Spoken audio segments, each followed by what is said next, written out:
ಯಾರು ಕೊಡೋದು ನ್ಯೂಸ್?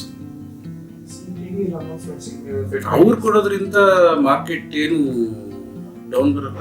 ನೀಟಾಗಿ ಡೈನಾಮಿಕ್ ಸಿಸ್ಟಮ್ ಏನು ಹೇಳುತ್ತೋ ಅದನ್ನ ಫಾಲೋ ಮಾಡ್ಕೊಂಡು ಬಂದ್ರೆ ಈ ಫೆಡ್ ಮೀಟು ನ್ಯೂಸು ಇದೆಲ್ಲ ಕೇಳೋ ಅವಶ್ಯಕತೆ ಇಲ್ಲ. ಜಸ್ಟ್ ಫಾಲೋ ಮಾಡ್ಕೊಂಡು ಹೋದ್ರೆ ಅವರೆಲ್ಲ ಅದನ್ನ ಮಾಡ್ಕೊಳ್ತಾ ಇರಲಿ, ನೀವು ಅದನ್ನ ಇಟ್ಕೊಂಡು ದುಡ್ಡು ಮಾಡ್ಕೊಳ್ತಾ ಹೋಗಿ ಸಿಸ್ಟಮ್ದು ಸಿಗ್ನಲ್ಸ್ ಟ್ರೆಂಡು ಫಾಲೋ ಆಗಿತ್ತು. ಸೊ ನೋಡಿ, ಸುಮ್ಮನೆ ಕೂತ್ಕೊಳ್ಳೋದು ಅಷ್ಟೇ. ಫ್ಯೂಚರ್ ಅಂದ್ರೆ ಫ್ಯೂಚರ್ ಅಲ್ಲಿ ಬೈ ಮಾಡ್ಬಿಟ್ಟು ಸುಮ್ಮನೆ ಕೂತ್ಕೊಳ್ಳೋದು, ಆ ಮೆಥಡ್ ಸುಮ್ಮನೆ ಕೂತ್ಕೊ ಅಂತ ಹೇಳಿದೆ. ಟೈಮ್ಸ್ ಈ ಫೆಡ್ ಮೀಟಿಂಗ್ಸ್ ಇರುತ್ತೆ. ಈ ಫೆಡ್ ಮೀಟಿಂಗ್ಸ್ ಗೆ ಮಾರ್ಕೆಟ್ ಫುಲ್ ವಾಲಟಾಲಿಟಿ ಇರುತ್ತೆ. ಈ ವಾಲಟಾಲಿಟಿಯಲ್ಲಿ ನಮ್ಮ ಡೈನಾಮಿಕ್ ಸಿಸ್ಟಮ್ ಅಲ್ಲಿ ಲೈವ್ ಆಗಿ ಯಾವ ರೀತಿ ಸಪೋರ್ಟ್ ಆಗುತ್ತೆ, ಆ ಓವರ್ ಆಲ್ ಮೂವ್ಮೆಂಟ್ಸ್ ವಾಲಟಾಲಿಟಿ ಯಾವ ರೀತಿ ನಾವು ಕ್ಯಾಪ್ಚರ್ ಮಾಡ್ತೀವಿ. ವಾಲಟಾಲಿಟಿನ crashes. Volatility sometimes will start from top, ಇಲ್ಲ ಟಾಪ್ ಸಾಕು ಅಲ್ಲಿಂದ ಅವ್ರು ಕೊಡ್ತಾರೆ ನ್ಯೂಸ್ಗೆ ಫಾಲ್ ಆಗಕ್ಕೆ ಸ್ಟಾರ್ಟ್ ಆಗ್ತದೆ. ಯಾರು ಕೊಡೋದು ನ್ಯೂಸ್? ಅವ್ರು ಕೊಡೋದ್ರಿಂದ ಮಾರ್ಕೆಟ್ ಏನು ಡೌನ್ ಬರಲ್ಲ ಸರ್. ಆಲ್ರೆಡಿ ಅದು ಡಿಸೈಡ್ ಆಗ್ಬಿಟ್ಟಿರುತ್ತೆ, ಪ್ರೊಫೆಷನಲ್ಸ್ ಕಡೆಯಿಂದ ಡಿಸೈಡ್ ಆಗ್ಬಿಟ್ಟಿರುತ್ತೆ, ಬರ್ತಾ ಇರುತ್ತೆ. ಇವರು ಬರ್ತಾ ಇರೋದು ನೋಡಿ ಎದುರ್ಕೊಂಡು ಮಾತಾಡ್ತಾ ಇರ್ತಾರೆ ನ್ಯೂಸ್ ಅಲ್ಲಿ ಅಷ್ಟೇ. ಪರ್ಟಿಕ್ಯುಲರ್ಲಿ ಒಂದು ಟೈಮ್ಗೆ ಅಂತ ಹೇಳಿ ಆ ಟೈಮ್ ಫಿಕ್ಸ್ ಆದಾಗ ಮಾತ್ರ ಮಾರ್ಕೆಟ್ ಅಷ್ಟು ಫ್ಲಕ್ಚುಯೇಟ್ ಆಗ್ತಾ ಇರ್ತಲ್ಲ ಆ ನ್ಯೂಸ್ಗೆ. ಯಾವ news? For example some US market news base ಮೇಲೆ ಅರೌಂಡ್ 8 o'clock 9 o'clock ಅದು ಬಂದು ಇನ್ವೆಂಟರಿ ಡೇಟಾ ಇದು ಬೇರೆ ಅಂತದ್ದು ಟೈಮಲ್ಲೂ ಆಗ್ತಾ ಇರುತ್ತೆ. ಇನ್ವೆಂಟರಿ ಡೇಟಾಸ್ ಮತ್ತೆ ಒಂದು ಸಮ್ ಫೆಡ್ ಮೀಟಿಂಗ್ಸ್ ಅಂತ ಒಂದು ಸ್ಟಾರ್ಟ್ ಆಗುತ್ತೆ. Fed meetings around 8 o'clock morning night 11:30. ಇವಾಗ ಫಾರ್ ಎಕ್ಸಾಂಪಲ್ ಗ್ಯಾಪ್ ಅಪ್ ಗೆ ತಗೊಂಡ್ರೆ ನೈಟ್ ಆಫ್ಟರ್ ಮಾರ್ಕೆಟ್ ಅವರ್ಸ್ ಇಟ್ಟಿರ್ತಾರೆ ಯುಎಸ್ ಕಂಡೀಷನ್. ಒಂದು ಮಾರ್ಕೆಟ್ 11:30 ಮುಗಿಯುತ್ತೆ ಅಂದ್ರೆ 11:35 ಗೆ ಆ ನ್ಯೂಸ್ ಸ್ಟಾರ್ಟ್ ಆಗುತ್ತೆ. ಸೊ ಅವಾಗ ನಮ್ಮ ಮಾರ್ಕೆಟ್ ಕ್ಲೋಸ್ ಆಗಿರುತ್ತೆ. ಏನ್ ಪ್ರಾಬ್ಲಮ್? ನಿಮ್ಗೆ ಆರಾಮಾಗಿ ಮನ್ಕೊಡಿ. ಮಾರ್ನಿಂಗ್ ಗ್ಯಾಪ್ ಅಪ್ ಅಲ್ಲಿ ಮಾರ್ನಿಂಗ್ ಗ್ಯಾಪ್ ಅಪ್ ಅಲ್ಲಿ ಇದ್ರೆ ನೀವು ಲಾಂಗ್ ಅಲ್ಲಿ ಇರ್ತೀರಾ ಸರ್, ಲಾಂಗ್ ಪೊಸಿಷನ್ ಇರ್ತೀರಾ. ಡೈನಾಮಿಕ್ ಸಿಸ್ಟಮ್, ಡೈನಾಮಿಕ್ ಲೈವ್ ನೀವು ರಿಲಿಜಿಯಸ್ ಆಗಿ ಫಾಲೋ ಮಾಡ್ತಾ ಇದ್ರೆ ನಿಮ್ಗೆ ಎಲ್ಲಾನು ಇನ್ಫಾರ್ಮೇಶನ್. ನೀವು ನಾಳೆ ನೋಡಿ, ಫಾರ್ ಎಕ್ಸಾಂಪಲ್ 2006 ಅಲ್ಲಿ ಕ್ರ್ಯಾಶ್ ಆಯ್ತು. ಕ್ರ್ಯಾಶ್ ಆಗಿದ್ದು ಯಾವಾಗ? ಅರೌಂಡ್ ಮೇ ಟೈಮಲ್ಲಿ, ಒಂದು 16th 17th ಆ ಟೈಮಲ್ಲಿ ಪ್ರೀವಿಯಸ್ಸೇ ನಿಮಗೆ ಸೆಲ್ ಕೊಟ್ಬಿಟ್ಟಿತ್ತು ಡೈನಾಮಿಕ್ ಸಿಸ್ಟಮ್. ಅವಾಗಿನ ಡೈನಾಮಿಕ್ ಲೈವ್ ಡೆವಲಪ್ಮೆಂಟ್ ಸ್ಟೇಜಲ್ಲೇ ಇತ್ತು. ಸೆಲ್ ಕೊಟ್ಬಿಡ್ತಲ್ಲ. ನೀವು ನೀಟಾಗಿ ಡೈನಾಮಿಕ್ ಸಿಸ್ಟಮ್ ಏನು ಹೇಳುತ್ತೋ ಅದನ್ನ ಫಾಲೋ ಮಾಡ್ಕೊಂಡು ಬಂದ್ರೆ ಈ ಫೆಡ್ ಮೀಟು ನ್ಯೂಸು ಇದೆಲ್ಲ ಕೇಳೋ ಅವಶ್ಯಕತೆ ಇಲ್ಲ. ಜಸ್ಟ್ ಫಾಲೋ ಮಾಡ್ಕೊಂಡು ಹೋದ್ರೆ ಅವರೆಲ್ಲ ಅದನ್ನ ಮಾಡ್ಕೊಳ್ತಾ ಇರಲಿ, ನೀವು ಅದನ್ನ ಇಟ್ಕೊಂಡು ದುಡ್ಡು ಮಾಡ್ಕೊಳ್ತಾ ಹೋಗಿ ಸಿಸ್ಟಮ್ದು ಸಿಗ್ನಲ್ಸು ಟ್ರೆಂಡು ಫಾಲೋ ಮಾಡ್ಕೊಳ್ಳಿ. ಸೊ ನೋಡಿ, ವರ್ಲ್ಡ್ ಹೆಂಗಿರುತ್ತೆ, ಒಂದು ಕ್ರ್ಯಾಶ್ ಆಗೋಕ್ಕೆ ಮುಂಚೆ, ಕ್ರ್ಯಾಶ್ ಆಗೋ ಟೈಮಲ್ಲಿ ಎಲ್ಲರೂ ಸೂಸೈಡ್ ಮಾಡ್ಕೊಳ್ಳೋದು, ಸ್ಟ್ರೆಸ್ ಮಾಡ್ಕೊಳ್ಳೋದು, ವೆಲ್ತ್ ಎಲ್ಲ ಕಂಪ್ಲೀಟಾಗಿ ಹಾಳು ಮಾಡ್ಕೊಳ್ಳೋದು, ಇರೋಬ್ಬರು ಆಸ್ತಿ ಎಲ್ಲ ಮಾರ್ಬಿಟ್ಟು ಎಲ್ಲೋ ಕಾಣೆ ಆಗ್ಬಿಡೋದು. ಯಾಕೆ ಸುಮಾರು ಜನ ಬ್ರೋಕರ್ಸು ಸೂಸೈಡ್ ಮಾಡ್ಕೊಂಡಿದ್ದಾರೆ. ಕರೆಕ್ಟಾ? ಸಬ್ ಬ್ರೋಕರ್ಸು 2008 ಅಲ್ಲಿ ತುಂಬ ಜಾಸ್ತಿ ಆಯ್ತು. ಕರೆಕ್ಟಾ? 2006 ಆಗಲಿ ನೀವು ಕರೆಕ್ಟಾಗಿ ಡೈನಾಮಿಕ್ ಸಿಸ್ಟಮ್ನ ಫಾಲೋ ಮಾಡೋರು ಆ ಥರ ಟೈಮಲ್ಲಿ ಏನು ಮಾಡ್ತಾರೆ ಹೇಳಿ? ಡೈನಾಮಿಕ್ ಮೆಂಬರ್ಸ್, ನಮ್ಮ ಮೆಂಬರ್ಸ್ ಹೆಂಗಿರ್ತಾರೆ, ಫುಲ್ ಎಲ್ಲ ಹ್ಯೂಜ್ ಪ್ರಾಫಿಟ್ನ ಅರ್ನ್ ಮಾಡ್ಕೊಂಡು ಕೂತಿರ್ತಾರೆ. ಲೈಕ್ ಇನ್ನೂ ಅವ್ರಿಗೇನಾದ್ರು ಸ್ವಲ್ಪ ಕನ್ಫ್ಯೂಷನ್ ಇತ್ತು, ಆಪ್ಷನ್ಸ್ ಅಲ್ಲಿ ಪೊಸಿಷನ್ ತಗೊಂಡ್ಬಿಟ್ಟು ಕುತ್ಕೊಂಡ್ಬಿಡ್ತಾರೆ. ಸೊ ಹೆಂಗೆ ಅದು? ಇದೇ 2008 ಕ್ರ್ಯಾಶ್ ಏನಾಯ್ತು? ಯಾವಾಗ ಬಂತು? January 21st 22nd ಯೂಜ್ 2 ದಿನಾನು. ಬಟ್ 10-15 ಡೇಸ್ ಮುಂಚೆನೆ, ಇಲ್ಲ 1 week ಬಿಫೋರ್ ಆದರೂ ಗ್ಯಾರಂಟಿ ಡೈನಾಮಿಕ್ ಸಿಸ್ಟಮ್ ಗೊತ್ತಾಗುತ್ತೆ ಈ ಥರ ಕ್ರ್ಯಾಶ್ ಆಗುತ್ತೆ ಅಂತ ಮೊದಲೇ ಇನ್ಫಾರ್ಮ್ ಇರುತ್ತೆ. ಏನು ಆ ಕ್ರ್ಯಾಶ್ ಬಗ್ಗೆ ಥಿಂಕೇ ಮಾಡೋದು ಬೇಡ.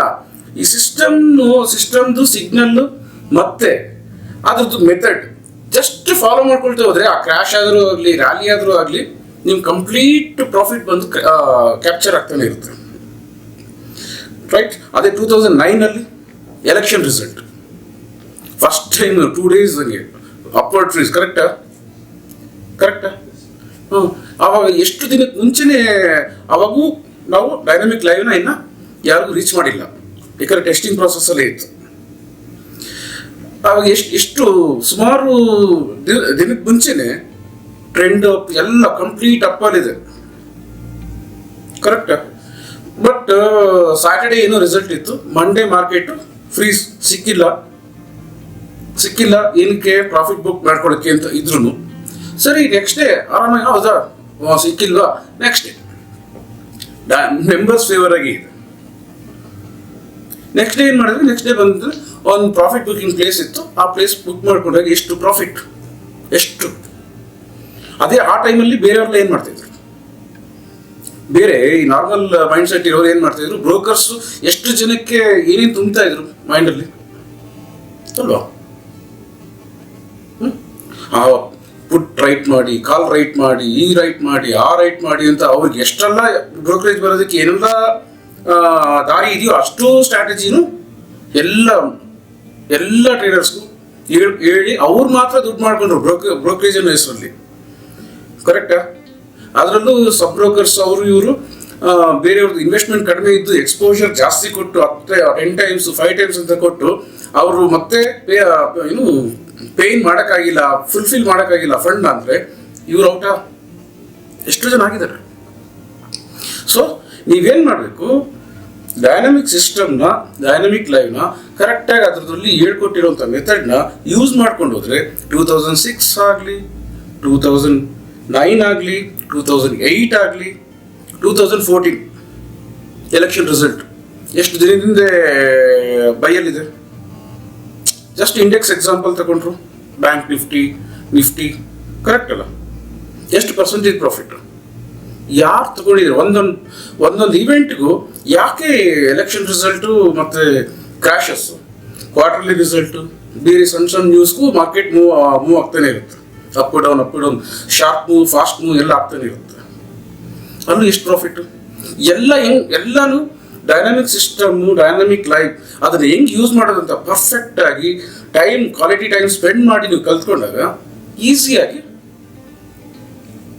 ನಿಮಗೆ ಯಾವುದೇ ಥರದ ಟೆನ್ಷನ್ ಇಲ್ಲ. ಸರಿ, ಜಸ್ಟ್ ನೋಟ್ ಮಾಡಿ ಇಟ್ಕೊಳ್ತೀರ, ಓಕೆ ಈ ಥರ ಒಂದು ನ್ಯೂಸ್ ಇದೆ, ಇರಲಿ, ಏನಾದ್ರು ನಮ್ಮ ಡೈನಾಮಿಕ್ ಸಿಸ್ಟಮ್ನಲ್ಲಿ ಸಿಗ್ನಲ್ ಬಂದರೆ ಆ ನ್ಯೂಸ್ಗೆ ನಾನು ಈ ಥರ ಟ್ರೇಡ್ ಮಾಡಬೇಕು, ಮಾಡ್ಕೊಂಡು ಹೋಗ್ಬೇಕು. ಪರ್ಮನೆಂಟ್ ಆಗಿ ರೆಗ್ಯುಲರ್ ಆಗಿ ಲೈಫ್ ಟೈಮ್ ಪ್ರಾಫಿಟ್ ಮಾಡಬೇಕಾದ್ರೆ ಅದನ್ನು ತಲೆ ಕೆಡಿಸ್ಕೋಬಾರ್ದು. ಅದನ್ನೆಲ್ಲಾನು ಇಲ್ಲಿ ಲೈವಲ್ಲಿ ರಿಯಾಲಿಟಿಲಿ ಮುಂಚೆನೇ ನಿಮಗೆ ಇನ್ಫಾರ್ಮೇಶನ್ ಕೊಡೋದೇ ಈ dynamic live, dynamic system.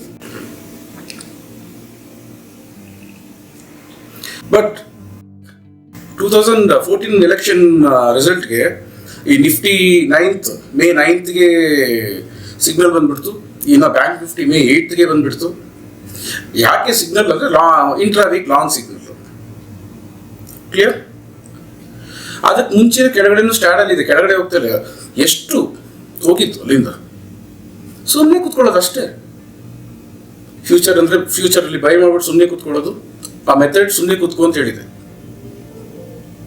Dynamic super power trading method, ಸುಮ್ಮನೆ ಕೂತ್ಕೋ, ಈ ಸಿಗ್ನಲ್ ಬರೋವರೆಗೂ ಸುಮ್ಮನೆ ಕೂತ್ಕೋ, ಈ ಪರ್ಟಿಕ್ಯುಲರ್ ಸಿಗ್ನಲ್ ಬರೋವರೆಗೂ ಸುಮ್ಮನೆ ಕೂತ್ಕೋ. ಆಮೇಲೆ ಮೇ 16th ಏನಾಯ್ತು,